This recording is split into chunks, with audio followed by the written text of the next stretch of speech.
Bonjour et bienvenue dans cette nouvelle vidéo de la Rave Party.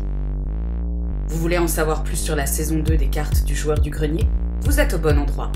Détendez-vous et laissez-vous guider par Alex le Saint-Cyrien et Ranran la Gâchette qui vous feront découvrir cette merveilleuse série. Ok, troisième vidéo, cette fois-ci on va présenter les contres et les équipements. Donc on va commencer sans plus attendre avec cependant s'utilise, alors c'est les cartes contre, on commence, s'utilise dans le cas où votre adversaire inflige des dommages à vos étoiles de vie. Le montant d'abord soustrait et ensuite multiplié par 2 pour l'additionner à vos étoiles de vie. Donc en fait c'est simple, on perd l'équivalent de l'attaque de l'adversaire et on regagne l'équivalent du double. Ça permet de gagner en fait l'équivalent de l'attaque de l'adversaire. C'est pas mal, c'est sympathique, ça permet de gagner des points de vie des fois pour comboter avec le lycée Georges Pompidou, des fois ça peut être sympa. Le slime, une carte rare. Si votre adversaire joue une carte quelle qu'elle soit, vous pouvez annuler cette action et la renvoyer dans sa main, l'empêchant de la jouer avant le tour suivant. Donc ça c'est vrai que c'est une carte assez sympa, oui, ça marche avec les invocations, avec toutes les cartes en fait. N'importe quelle carte. Donc c'est vraiment pratique. Donc c'est bien, voilà, ça peut aussi faire office, renvoyer un claquement de doigts dans la main de son adversaire, c'est pas mal. Voilà. La classe de Secpa. Si une carte invocation de votre adversaire lance une attaque sur l'une des vôtres ou directement sur vos étoiles de vie, vous pouvez annuler cette attaque et clore la phase d'attaque de votre adversaire.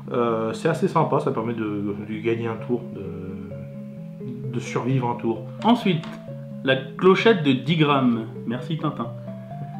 Si votre adversaire invoque une invocation à effet bonus sur le terrain, cette carte est envoyée directement à la poubelle jaune. Vous savez que ça fait assez mal quand même. Donc ça peut être un contre à la mort ou des cartes comme ça. Kenavo. Si une carte invocation de votre adversaire lance une attaque sur l'une des vôtres, vous pouvez suspendre cette attaque pour en lancer une avant avec une de vos cartes invocation. Si l'invocation adverse est détruite par cette attaque, l'attaque d'origine suspendue est annulée. Ah oui, d'accord, ça permet en fait d'attaquer avant d'attaquer l'adversaire. C'est pas mal, c'est en fait justement pour défendre avec on parlait d'un Kanaman à 7 étoiles et demie d'attaque, qui n'a malheureusement qui pourrait avoir malheureusement que 3,5 de défense, suivant la situation. Suffit d'un Moïse ou d'un Papy Grenier pour le détruire. Ah bah non, boum, Kenavo, je balance un 7,5 d'attaque, c'est pas mal. Ah, une carte très très forte. Le triple doigt. Jouable à la fin du tour en cours. Faites l'invocation spéciale sur votre terrain d'un maximum de 3 de vos cartes invocation envoyées à la poubelle jaune pendant ce tour-là. C'est une carte commune, j'aurais vraiment mis ça en carte rare personnellement. Ça permet, voilà, si votre adversaire vous dégomme vos 3 invocations directement, vous la jouez, elles reviennent sur le terrain. Et ça fait mal quand par exemple il y a une feuille qui est jouée sur le terrain où il y a un patron d'infogramme, un Jean-Claude, et tout ça, ça revient en un tour. Enfin, ça fait très mal et ça démoralise beaucoup l'adversaire. C'est une bonne carte. Injonction du tribunal. C'est une carte contre de type rare.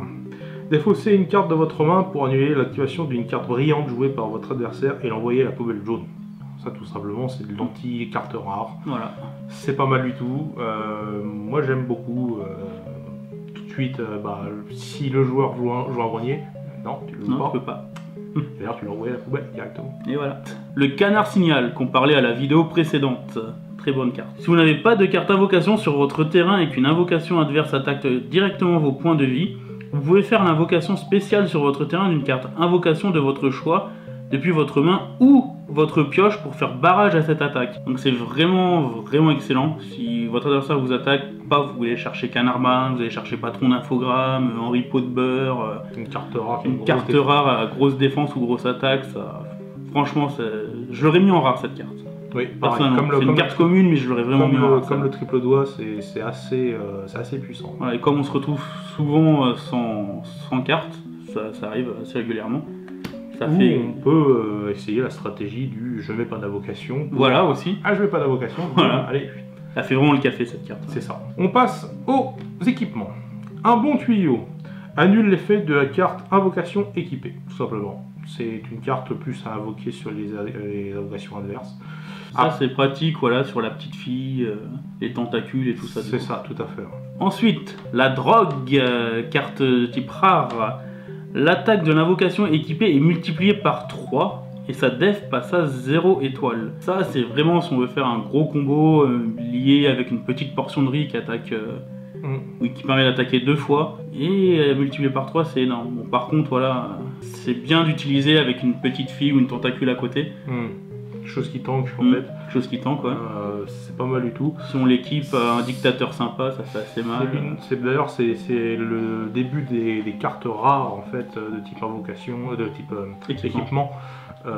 Parce qu'il n'y en avait pas ni dans leur corner ni dans le premier set en fait. Ouais. Du coup ça se ressent tout de suite parce que multiplié par 3 l'invocation, un Ori de Potburg passe à 15, plus vous avez dit la portion de Ray, boum 30, voilà. Voilà, c'est 30 de dégâts. J'ai été surpris en lisant cette carte la première fois, je suis putain, c'est assez chaud. Ça permet du one shot des fois. Ouais. L'armure trop lourde, c'est un petit peu l'inverse, donc c'est pas une carte rare par contre. La défense de l'invocation équipée est multipliée par 2, mais elle ne peut plus attaquer tant que cette carte lui est équipée. Donc du coup, ça justement, ça combote inversement, on combote ça avec une petite fille, avec un tentacule, ouais. Starlight Unicorn ne tente pas, mais tente juste pour... non mais elle peut annuler une phase d'attaque. Mais voilà, c'est ça, c'est pas mal du tout. Avec tentacule, c'est très bien. Le deltaplane. L'attaque de l'invocation équipée passe à 1 étoile. Donc ça, c'est typiquement l'équipement à équiper à l'adversaire. Donc si on équipe ça, voilà, à un professeur Dumbledore, ça fait mal pour une invocation rare adversaire. Le parachute doré. Du propriétaire de Fistland. Tout à fait. L'invocation équipée gagne 0,25 étoiles de def par carte présente dans la main de celui qui la contrôle. Donc ça compte bien avec du grenier en fait. Oui. Tout simplement. Gagner beaucoup de cartes et piocher beaucoup de cartes. Et on gagne de l'attaque. Voilà. Et enfin la dernière carte de cette vidéo, le Turbo Kradosaur. L'invocation équipée obtient la capacité de pouvoir attaquer directement les étoiles de vie, même si d'autres cartes invocation sont présentes sur le terrain, et elle est protégée par cette carte en cas de destruction. Auquel cas c'est cette carte qui sera détruite à la place de l'invocation équipée. C'est une carte rare. Et franchement c'est une excellente carte quand votre adversaire expose vraiment une def à toute épreuve. Et du coup on attaque bêtement ces étoiles de vie. Et du coup on peut gagner un tour dès qu'on va être attaqué. C'est justement la carte là qui va être détruite avant l'invocation. C'est ça. Et c'est vraiment pas négligeable. Quand quelqu'un joue la def, c'est la carte à avoir. Donc là c'est la fin des cartes contre et équipement. Voilà, quelque chose à dire à retenir justement le triple doigt et le canard signal. Ah oui, le triple doigt c'est... Véritablement il m'a fait pleurer le triple doigt, littéralement. Tout à fait, ouais.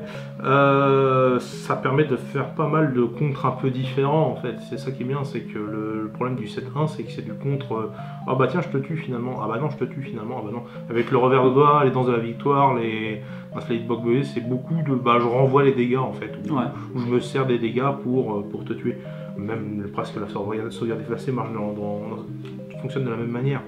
Et là on se retrouve avec des cartes un petit peu non pas je renvoie les dégâts, mais je joue différemment, où je réinvoque j'invoque mes invocations rares, ou je les réinvoque.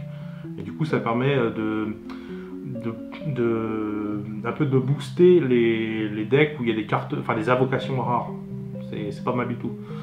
Ça existe un petit peu le grenier, parce que le grenier, à force de tout le temps, dans 7-1 c'était que du grenier. Voilà, c'est pas mal. C'était trop conseillé de jouer le grenier. C'était trop conseillé de jouer le grenier. Donc ça c'est pas mal du tout. C'est vrai, on a tendance à moins jouer le grenier avec ce nouveau set. Ça nous pousse plus à tester les nouveaux terrains, à jouer les nouveaux terrains. Après, il y en a beaucoup même plus. si on peut continuer à jouer le grenier sans problème. C'est ça, et puis on se retrouve avec beaucoup d'invocations du même type. Avec le Japon, on passe à 11 cartes de type Japon. Dont une rare maintenant. Dont une rare, plaisir. Ça fait plaisir de jouer le Japon. Avant il n'y en avait que 6, si je ne me trompe pas. C'est leur justice, je l'aime vraiment beaucoup, c'est une bonne carte. Ouais, c'est une très bonne carte. Très bonne carte. Ça combote bien en fait, c'est leur justice. On invoque le cliché à 6, on va chercher le tentacule, on l'équipe, on sacrifie pour faire venir Sailor Justice. On se retrouve avec une Sailor Justice avec une tentacule à côté. C'est pas mal du tout. Boum, plus 1 en attaque en Japon. Donc si on la joue en plus après avec un triple doigt. Triple doigt, boum, voilà, on réinvoque Sailor Justice et puis les tentacules. Donc c'est horrible. C'est horrible pour l'adversaire. C'est horrible pour l'adversaire. Donc voilà, ces comptes permettent de jouer différemment. Et il reste encore les cartes effets qui sont aussi pareilles, qui ont ces genres d'avantages qui permettent de porter un deck autre que grenier. Mais ça, ce sera pour la prochaine fois. C'est ça. Merci beaucoup. Salut. Au revoir.